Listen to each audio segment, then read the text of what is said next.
What's going on, ladies and gentlemen? Christian Hannah Horror here today, and on another episode of Cult Classic Reviews, we're talking about 1985's Slaughter High. Right off the bat, Slaughter High was this more so like an elusive type film where, before this release of the movie, the only way you could really watch it was maybe an old VHS copy. There were some Cult Classic 6-packs released from Walmart where you could get it in a DVD pack.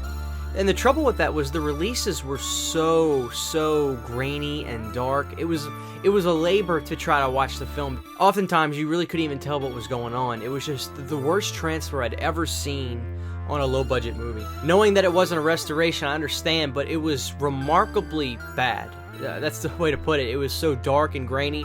It was a labor to try to watch the movie. Luckily, Vestron was able to completely transform this movie. It's day and night. It is an absolutely lovely transfer. This thing looks like a brand new film. It's remarkable. So Slaughter High, it's got some interesting quirks about it. Apparently this movie was originally called April Fool's Day, which I had no idea about. We do know that there is another movie called April Fool's Day, and that movie came out. And this movie then had to change its name upon its release because they were beaten to the punch, basically, on making the movie called April Fool's Day. But the title of Slaughter High is obviously a great title for a horror movie. Plot-wise, there's not a whole lot to really discuss. You got this young boy whose movie opens up, he's getting bullied, and basically the whole movie is what you would expect to be a revenge type of horror movie, a revenge type of slasher movie, kind of in the vein of Terror Train. What's notably interesting about this movie is there's something for the ladies, and what I'm getting at is there is basically full frontal male nudity in this, and it caught me by surprise because I didn't really remember that scene, so to speak. So when you get this brand new restoration and then you watch this movie and then this young man is full frontal in the shower scene, it is kind of creepy. It doesn't bother me. I'm okay with it. I watch a bunch of horror movies that have women taking their tops off. Why can't I see a horror movie where a dude's in the shower? A thing I'll say about Slaughter High is I wouldn't call it just a horror movie that anybody could really enjoy. This is a love letter to the genre. This is for people that are fans of 80s horror, 80s slasher films, point blank period. I mean, you really got to be into these types of movies to want to dive into something like Slaughter High. It was really hard to watch this movie based on the releases that I had, but seeing this, it's much more enjoyable. It's actually a fun film. I'd almost equate it to what would be like a National Lampoon slasher movie. It has that vibe. Music cues are funny. There's funny music cues, but all of a sudden you'll start to recognize music in this. And I was like, that's interesting. That sounds so familiar.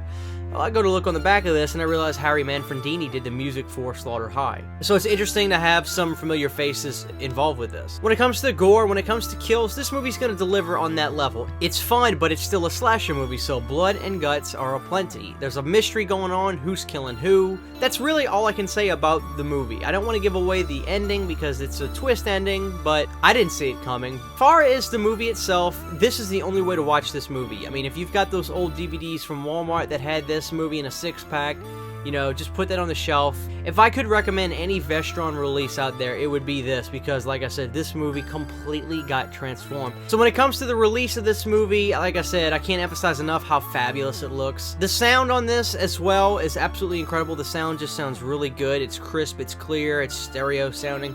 And it's Harry Manfredini on the score, so there's a bit of familiarity to this with this movie that I thought was just really refreshing. Another notable thing that I just thought was strange, I don't think I'd ever seen this many directors on a movie. There were 3 directors for this movie. 3 writers, 3 directors, which is interesting. I've never seen that before. I've seen co-directors, this set of sisters directs movies, this set of brothers, but 3 people did this movie, which was interesting, especially for a low-budget slasher movie. There is a documentary in here with co-writer director Mark Ezra talking about the movie. That piece is called Going to Pieces. It's a great documentary.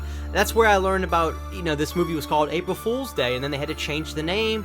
What was a cool story is how he thought this movie was just a bomb when he saw all these potential buyers watching the movie in this premiere showing, and they were leaving after 5 minutes. But it was to hurry up and go call this person so they can get an offer approved. That's interesting. That's good to know. It's good to know that a movie like this had an audience in its day and it had a buyer back in the day. That's great because it is lower budget. It is a little quirky. Like I said, it's like a National Lampoon type horror movie, but it's still blood and guts.